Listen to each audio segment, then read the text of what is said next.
Well, joining me now to discuss the conflict in Israel and Gaza is a TV host and satirist, Bاسم Youssef. Bاسم, it's great to have you back on the programme. I wish it was under different circumstances. First of all, what is your reaction to what happened on October the 7th? Oh, it was terrible, of course. I mean, we kind of get our news kind of also secondhand because, you know, my wife's family, they live in Gaza. They have cousins and uncles there. And their house also was bombed. We haven't been able to communicate with them for the past 3 days. Communication are lost. So we don't know actually what is the, how are they doing, but you know, we're used to that. I mean, it's just like, it's very repetitive. We're used to that. We're used to them being bombed every time and moving from one place to the other. You know, it's just like those Palestinians, they're very dramatic. Israel killing us. But they never die. I mean, they always come back. You know, they're very difficult to kill, very difficult people to kill. I know because I'm married to one. I tried many times, couldn't kill her. I mean, there's a dark humour there, and I understand why. Because no, it's not dark humour. I try to get to her every time, but she uses our kids as human shields. I can never take her out. Again, I understand the humour, but to be serious, Bاسم, about this. Tonight, there is... I will be serious. Now, I will be serious. I was watching your interview with Ben Shapiro, and I'll tell you one thing. Yeah. I think that Ben Shapiro is one of the smartest people who ever walked this earth. He's very, very smart. I follow him, and I believe everything he said. And when he came on your show, his solution was, and I quote, his solution was that the solution for this is for Israel to annex Gaza and to kill as many son of bitches as possible to make sure that this will never happen again. And anyone who called for a ceasefire will be a terrorist sympathizer. So God forbid, I don't want to be labeled as a terrorist sympathizer. So I agree with Ben Shapiro. I think we should kill as many son of bitches as possible. Well, let me, so far, but Bاسم, let me... so far, 3,500 people were killed, including 5,000 son of bitches in the bombing of the Baptist hospital as we speak right now. 1/3 of those 3,500 were children. So my question to Ben Shapiro is, how many more son of bitches do we need to kill so Ben Shapiro is happy? Okay, because it changes Bاسم, from 1 year. It changes from one. I'm sorry that. Listen, I'm really at a disadvantage here. I'm looking at a camera. I don't see you. I can hear you on my ear. The reason I'm interrupting is I think you might be. I think you're conflating different interviews with Ben Shapiro. He didn't use the phrase "sons of bitches" with me. Let me play to you what he actually said on my show. He did. Go back to your interview. No, he didn't. That was another interview. But let me play what he said to me here. Well, frankly, I don't believe in proportionate response to terrorism. I believe that the way that you stop terrorism is with wildly disproportionate response. That doesn't mean in terms of targeting civilians. It means in terms of killing as many terrorists as humanly possible and allowing them to dictate the terms of engagement by hiding behind civilians in areas that they are supposedly responsible for means that the only option for Israel is to surrender to Hamas's hatred of its own citizens, its willingness to use its own children as human shields. No country worth its salt could ever do that. Now, that is substantively different to what you said he said, right? He's talking there but specifically about Hamas terrorists. I agree with him. The thing is, the question is, what is a proportionate response? Because it has been different from one tier to another. So if you look to this graph, for example, this is the death of Israeli and Palestinians, and it's changing from 1 year to year. It's like fluctuating like crypto. So my question is today, what is the going rate today for human lives? I mean, 2014 was a great year for Ben Shapiro. 88 Israelis were died, and there was 2,329 Palestinians killed on the other side. That is one Israeli for 27 Palestinians. That is a very good exchange rate. What I'm saying is, what is the exchange rate for today? So you guys will be happy. That's my question. Well, it's not me. It's not me, guys. I'm not on either side. No, not you. Like when I say you guys, I say like people on the other side of that. I know that you don't think like that, Piers. You're one of the good guys. But let me tell you something. I mean, the reason that I'm using this is that, I mean, I can't remember what happened in 2014, and there was no music festival, but there must be something. I mean, they must do something. It is their fault. It has to be something. I mean, 2018, 300 Palestinians died. Who's counting, you know? So the thing is, what my question is, let's find what is the exchange rate for human life today so we expect the future death of Palestinians and will be happy to it. My response to that would be this, Bاسم. I've thought carefully about this because I think it's very tricky for people like me to immerse ourselves into a conflict where we're not directly involved. And I thought carefully about what I feel about this. I feel that the scale of what Hamas did on October the 7th supersedes anything else I've seen in this conflict, really ever. The savagery, the butchery, the slaughter of 1,300 people, the shooting of babies, the 100%. kidnapping of grandmothers, and so on. So if we can agree on that, which I think is inarguable, then the question then becomes, again, about proportion. I don't disagree that there's been a lot of bad stuff on both sides going back historically for decades. But if we agree that this was on a different level altogether, quite deliberately by Hamas, designed to provoke... No, here's my question. Let me ask you a question. And the question, because you raised it earlier about proportion. I honestly don't know what the proportionate response is. I honestly don't. I don't. I've been watching the airstrikes this week thinking... So what's your question? Well, I would ask you, if you were Israel, what would you... If I was Israel? If you were Israel and that had happened to you, what would you think would be the appropriate way for the country to respond? I would do exactly like Israel did, kill as many people as possible, since the world is letting me do it. I mean, I can do it because I can, you know. But the thing is, you know what? I agree with you. And you know what? I'm going to be even ahead of you, because I see the question coming. Do you condemn Hamas for the atrocity? Yes, I condemn Hamas. I condemn Hamas. Hamas is the source of all evil. They're a reason for everything. And you know what? Let's, for a minute, imagine a world without Hamas. Right. What will this world look like? Let's give this word a name, and let's name this word the West Bank. Hamas has absolutely no control in the West Bank. And since the beginning of this year, only through August, 37 Palestinian kids were killed. No music festival, no paragliding, no Hamas. Since the occupation of the West Bank, 7,000 Palestinians were killed. No music festival, no paragliding, no Hamas. I can go on and on and on and on. No, but you don't need to, because in a way you're preaching to the choir. I've followed this crisis. Oh no, you're not preaching. So the thing is, like, in the sense that I know that what you're saying has validity. Of course, Piers. By the way, Piers. I am at a disadvantage here. I can hear you. I cannot see you. I am in a claustrophobic room, and so please cut me some slack and don't interrupt me and interrupt my points. Sure. So, because this has to be fair. Understand. Because if you want to only hear your opinion, I can just condemn Hamas and go home. I can do that.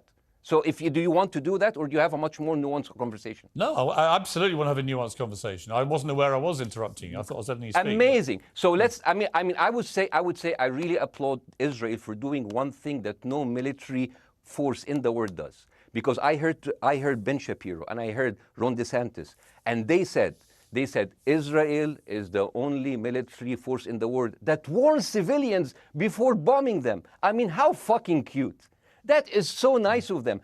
Because with this logic, if Russian troops started warning Ukrainians before bombing their houses, we're cool with Putin, right? I mean, okay, Habibi, you have warned them, go invade. It's fine. You have done your job. I mean, the thing is, and I understand, and I also heard Ben Shapiro talking about Human Shield. So you remember my wife's family, they live in Gaza. So I asked them, I told them, when Israel give you the nice warning, the cute warning, does Hamas force you to stay in your home so you can be bombed and use as Human Shield? You know what, Hassan here, my wife's cousin, he's a loser, you know. He told me, you know, when I asked him, does that happen? He told me, no. The lying son of a bitch lied to me. I told him, you don't understand. Ben Shapiro and Ron DeSantis keep saying that Israel warned you and Hamas asked you to stay put. So I told you, he's a loser. He never kept a job. He even failed in all of the interviews to become like a human shield. I would believe Ben Shapiro. Let me ask you this, Bassam. So let's go with that. No. Let me ask you At some point, I must be able to ask you questions. It's not a monologue for you, Bassam. If we agree that for the 14,000 casualties, I mean, who's counting, are Human Shield, does that mean that every single one of those civilians was standing, obscuring a military target behind them? Because that's a lot of weapons. I mean, Hamas is packing. No, of course it doesn't.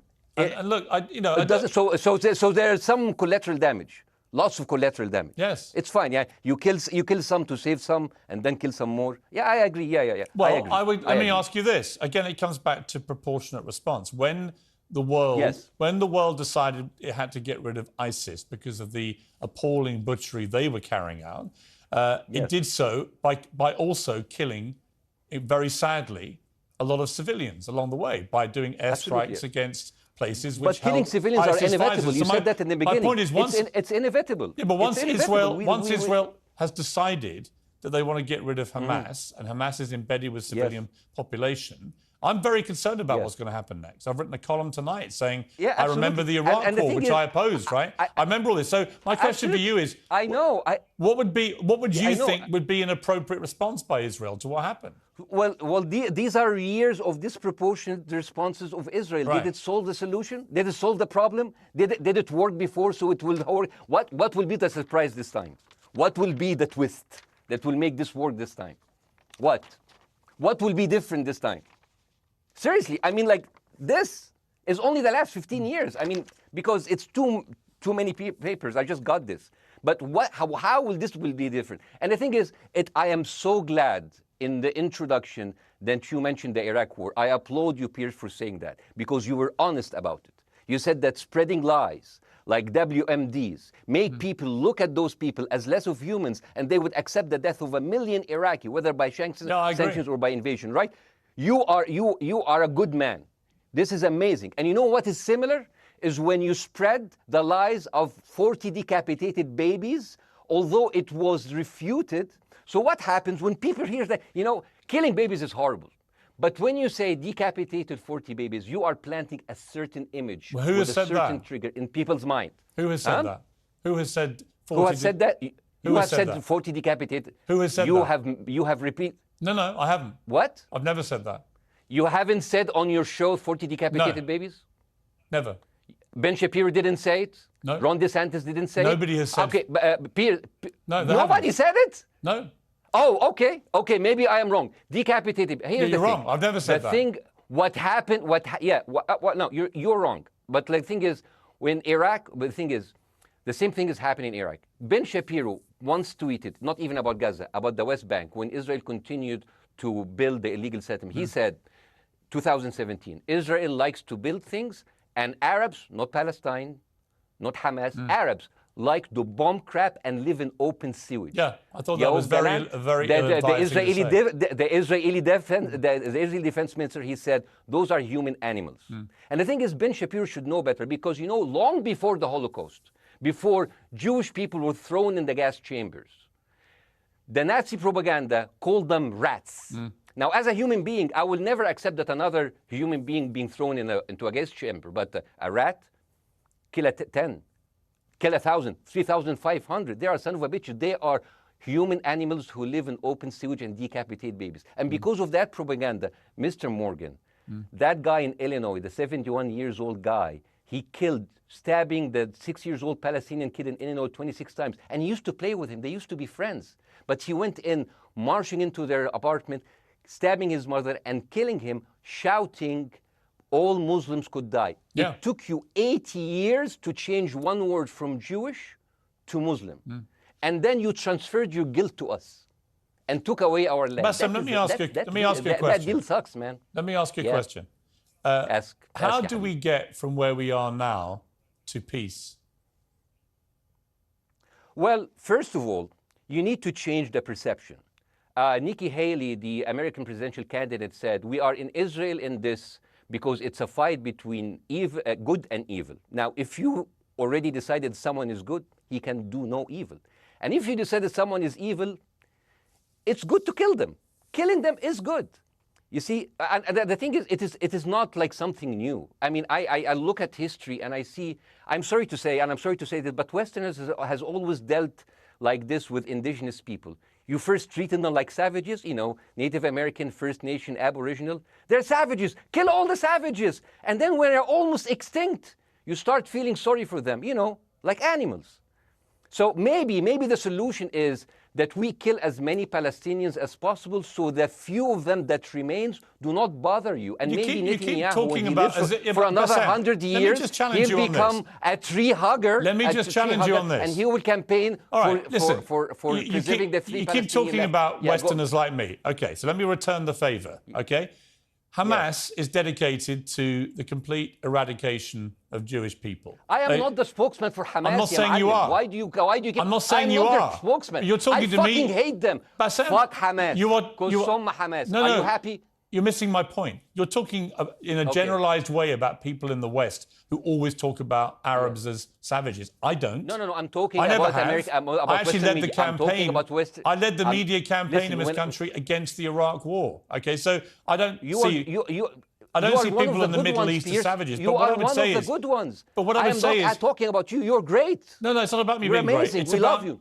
It's about the way Hamas behaved on October the 7th was like savages. Like a pack of savages. It was the worst atrocity against Jewish people since the Holocaust. There has to be, of course, there has to be a response. They should be eradicated. My question for you is, notwithstanding the history, Bassem, what is the proportionate response? But I don't know. But there's no Hamas in the West Bank, and they're still dying there. So what's your excuse? I don't have any excuse. Okay, what's your explanation? Sorry, my earpiece went down. Listen, I don't make any pretense that this hasn't been a massive problem between Palestine and Israel going back to the mid-40s. We all know this, right? Piers, listen. I'm not saying that you're making excuses, but if you are adopting a certain point of view, you have to at least defend it.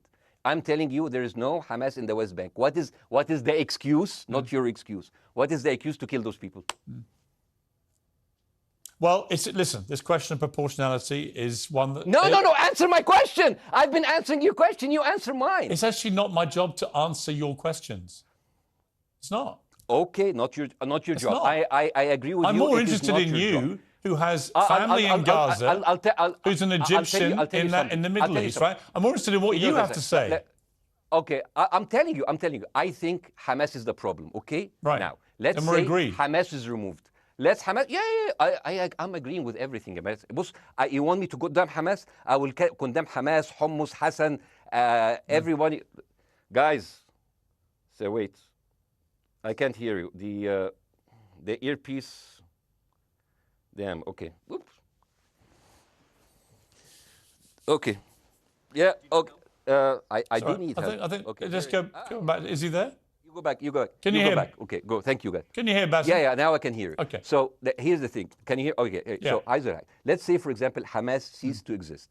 Okay. Do you hear me? Yes. Yeah. Hamas ceased to exist today. Now, right now, in Palestine, in West Bank and Gaza, 20% of Palestinians go through Israeli prison system, whether imprisonment, whether interrogation, whether torture. And the rest of them, they live a life of daily loss of land, of homes, of life, and they are suffocated by this. So let me ask you something. If you are a Palestinian living into these conditions for decades, would you sympathize with your oppressor, or sympathize with the people who claim they resist them even if they are terrorists? I have made no secret that I think the conditions Palestinians have had to exist under are completely unacceptable. I've said that for years. So the question then becomes, how do you forge peace between two warring parts of that region who for decades have approached peace, in my view, with mutual sledgehammers, with no actual desire to have peace? And I think it comes down in the end to great leadership. And I don't think there's great leadership. I don't think, well, hang on, let me make my point. I don't think there's great leadership on either side. Where is the Nelson Mandela figure here to come through all this hatred on both sides? Nelson Mandela? Yeah, where is that Nelson figure? Nelson Mandela actually have criticized Israel for being a horrible state. All of the South African activists have actually called Israel. My point is about how he responded to a country that was so divided. Is a template for how you get to peace, isn't it? I haven't met Nelson Mandela, so I wouldn't know. But like there is a point. There's a very important point here. You know, I want to understand what is the logic of Israel carpet bombing Gaza. I mean, if there's a logic, if this will make Israel safe, I want to hear the logic.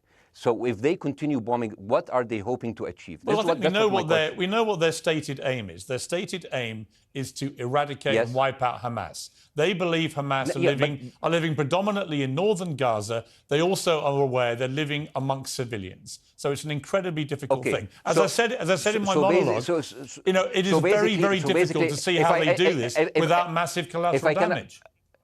So if I can understand this correctly, basically Israel is doing this to pressure the Palestinian community in Gaza to turn against Hamas. Is that right? I'm sure that's part of it, yes.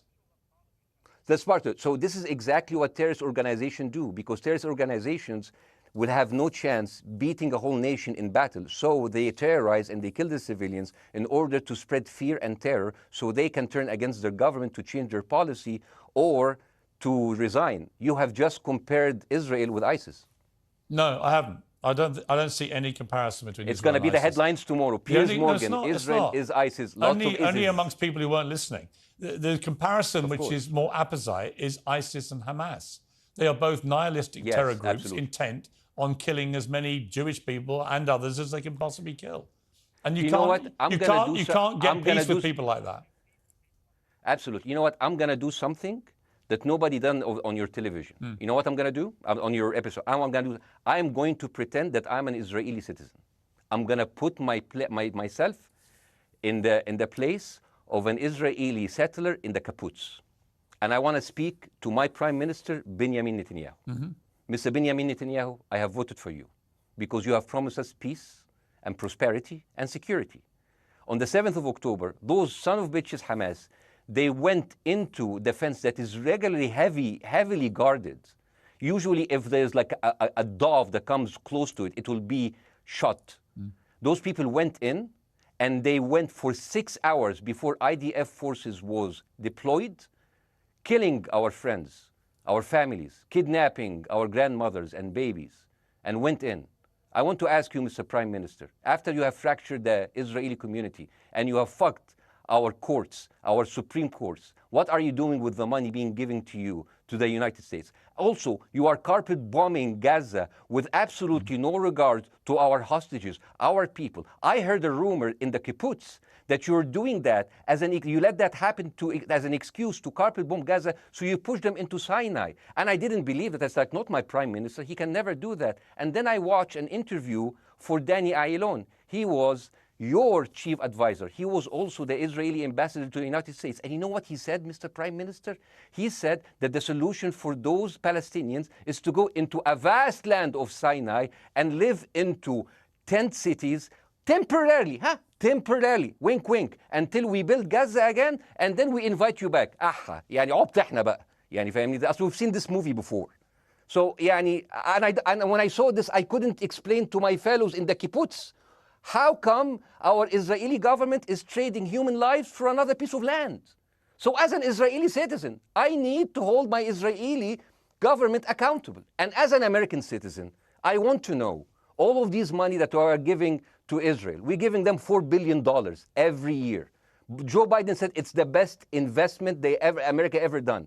Well, if I am in the place of Joe Biden, I would say, sorry, don't speak. I would say, if I was Joe Biden, I would go down and whisper in the ears of Netanyahu and tell them, I hate bad investments. They haunt me, like Littlefinger in Game of Thrones. But the thing is, this is the problem. Israel always victimizes itself, and I have never seen a victim putting their oppressor under siege and bombing them 24/7. Israel wants you to believe that they are the victim. Dealing with Israel is so difficult. It's like being in a relationship with a narcissistic psychopath. He fucks you up, and then he makes you think it's your fault. All right, you Bاسم, look at Israel as Superman, but they're really Homelander. Wallahi, they are shooting Bاسم, fish in a barrel, and they are annoyed with the splashes. Bاسm, I want to say two things. One, if you could just slightly manage your language. We are uncensored, but if you keep swearing, I'm very sorry. We have to apologise to viewers who may be offended by that. I apologize. But I understand passions run high, so let's not get too bogged down about the odd swear word. I apologize to the viewers. I apologize to the viewers for my language. My second question is this: after the sight of dead civilians. After the break, we have the managing director of the Daily Wire, which is Ben Shapiro's company. We were going to interview him on his own, but he's happy to come on and talk with you directly if you are prepared to stay. Well, of course, I can stay, but again, I am I am in a disadvantage, and I would like to have my space to respond. Okay, we'll come back after the break. Because here's the thing. There's Bassem, two things we've I want got to go to a before, break. all right? When we come back from the break, we'll be you and Jeremy Boring from the Daily Wire. I have news. We're taking a short break, Bassem. I'll be back. Welcome back to Uncensored. For more on the situation in Israel, I'm joined now by the CEO and co-founder of the Daily Wire, Ben Shapiro's partner, Jeremy Boring. Jeremy, thank you very much indeed for joining me. I'm sorry we demoted you earlier to mere MD. You are the CEO and co-founder. You know Ben Shapiro better than anyone, really. I did a big interview with Ben, obviously, the other night, which went around the world and has sparked a big reaction, including from our guest, Bassem Youssef, who's still with us. First of all, you've been listening to Bassem and what he's been saying. What's your response? Well, first of all, I make it a point not to speak for Ben Shapiro. He's got 20 IQ points on me and speaks for a living professionally, so he's much better prepared to defend himself. But as his business partner, as his best friend, I do feel like I have to respond to the things that Bassem was just saying. First of all, the question of how many sons of bitches have to be killed in order to end this conflict, I suppose that the answer is as many of them as it takes. That doesn't mean that I or Ben or any decent person in their right mind is happy with the killing of civilians. I posted at the very beginning of this conflict that a woman or a child blown apart in Gaza is just as tragic as a Jewish baby killed in one of the settlements. That doesn't mean that Israel's actions and the actions of Hamas are morally equivalent. You know, the tragedy is the tragedy, but the moral equivalency is nonsense. If you entered Israel with the express purpose of targeting and murdering civilians with your own hands in cold blood, that is not comparable to Israel bombing targets in the Gaza Strip and killing civilians as a terrible, tragic consequence. War is terrible. War is an awful thing. That's why decent people don't lightly engage in war, and why Hamas should not have incited this war. You know, we can talk about the history of the Israeli conflict. I'm not a professional political commentator. I'm a CEO. I'm a screenwriter, and I'm certainly not Ben Shapiro. I'm not here to discuss the history of the Israeli-Palestinian conflict, but we all saw what happened on October 7th. And the idea that Israel was not going to react severely to that, or that Israel should not react severely to that, is ludicrous. And Jeremy, let me ask you that Ben Shapiro should be a moderating voice, that Ben Shapiro should be, saying, no, Israel should not respond in this situation. That's nonsense. Let me ask you, though, Jeremy, the question which I think is the big question. What is a proportionate response to that outrage on October the 7th, which is the worst attack on Jewish people since the Holocaust? What is proportionate? If it's true, as reports are suggesting tonight, that there may have been a hospital hit by an Israeli strike and up to 500 people or more have died, that would seem to me, if that is verified, and it's not verified yet, you know, we don't know exactly what has happened other than there's been a hit on this hospital. But if that is verified to have been an Israeli strike, that will strike many people as disproportionate. Certainly. Well, first of all, I don't know what a proportionate response is or why we would want it. I suppose a proportionate response would be for 3,000 Israelis to go through the fence, gun down innocent Palestinian women and children, burn their bodies, burn them alive, take hostages, rape their women. No one wants a proportionate response. No moral person could possibly call for a proportionate response. The purpose of war is to defeat your enemy. The West has, in my lifetime, forgotten the purpose of war because the true cost of war is so terrible. The last time the West engaged in war and won it was World War II, and they did it through incredible brutality. They did it by bringing their enemies to heel. That is not a thing to That's not a thing to rah-rah about. That's not a thing to look forward to. As I said, all decent people should avoid war. But I think the sort of lie of the post-World War II, the post-war consensus lie, is that somehow war in which you kill a bunch of people and don't secure victory is morally superior to war where you do secure victory. I would say that the only way to morally justify a war is to win it. Otherwise, the very argument that brought you into the war, this enemy must be defeated, ends up being proven a lie. I mean, Afghanistan, I think America had every right to go into Afghanistan. The Taliban was harboring Osama bin Laden and Al-Qaeda. Al-Qaeda flew planes into buildings in the United States, killed thousands of our citizens, brought the nation into untold agony, pain, and horror. America had every right morally to go in and destroy the Taliban and destroy Al-Qaeda. Yeah, but I would argue, the Taliban now rules in Afghanistan. The war was not won. But that's my point, actually. I've done a column about this tonight for The Sun here in the UK, which is I was editor of a newspaper when the Iraq war happened. I opposed it very aggressively as the editor of the paper. And sadly, we were borne out by events. It was a complete disaster, the Iraq War, in my view. It was illegally contested, I think. And the consequences were appalling in terms of loss of life, 1 million people, in terms of ISIS being allowed to breed and create their merry hell around the world, in terms of complete dismantlement of Iraq itself as a functioning country. And I think Afghanistan, again, 20 years of attacking an enemy, which is now running the country again, seemed to me, again, to be kind of pointless. And I do wonder whether Israel, in its blind fury, which I completely understand, has thought through the consequences of actually launching a full air, ground and sea offensive into Gaza as to actually what happens at the end of that. Well, I suppose Israel wasn't really given the opportunity to fully contemplate what the consequences of that action might be, because Israel didn't instigate this war. This war was instigated by a horrible terrorist attack on Israel. And a state is put in a position where it has to respond. Now, one might argue that the very fact that Israel has yet to actually launch their ground invasion means that they are actually making a calculation about what the cost will be, what victory looks like. Any rational person, any decent person can engage in a conversation about what is the appropriate response for Israel. Of course they can. But this sort of moral equivalency thing, I don't think is a sign of decency to engage in a conversation about moral equivalency. Let me bring Baasim back in. You've been listening to this, Baasim. What's your response to what Jeremy's been saying? I'm sorry, I didn't catch the gentleman's name. It's Jeremy Boring. He's the chief executive of the Daily Wire and co-founder with Ben Shapiro of the Daily Wire. Hi, Jeremy. Please say hello to Ben Shapiro and please tell him that I do think he is the smartest person to ever walk the earth. Thank you so much. So, as response to Jeremy, I agree with everything you said. I mean, what is disproportionate? I mean, he just used the examples from Second World War and America, showing that civilian casualty is, I mean, I heard his voice. He was very sad, and as he was telling us, it is so inevitable to kill so many civilians because it's something that we cannot avoid. I hear the sadness in his voice, and I know that it's a very difficult decision to kill all of these civilians because that's for a higher cause, and I understand. But my question, I have two questions. The question is, how can you justify the killing in the West Bank where Hamas does not exist? And if the disproportionate response during over all of these years have actually worked, what will be new this time that did not happen before? I just want to. That was my question. Okay, that was my question. I'm gonna. Okay. So now, if I ask the question, can I say something on my side?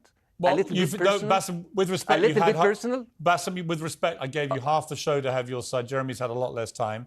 I'm going to have to. You move want me on. to leave? Baasim, or do you want me to stay? I'm going to have to let you go because we've been on air with you for 40 minutes. Oh, okay. Now. Bye bye. But listen, bye. I would like to talk to you again, and thank you for joining the program. I appreciate it. Oh, by the way, my wife's family is all right, and they sent us a house. It's bombed. It's beautiful. It's going to be a good like Halloween theme. So well, I'm very sorry for what your family are going through in Gaza, and I mean that very sincerely. By the way, I don't know. I don't know I don't know him. By the way, I haven't actually met them. They didn't even come to my wedding. They couldn't because they are stuck in Gaza. Okay. And she never saw them because Gaza is not a destination. Baasim, as I say, we hear their voices and it's they die. It's fine. It's fine. Baasim, I wish your family all the very best. Thank you for joining me. I appreciate it. I don't. Thank you.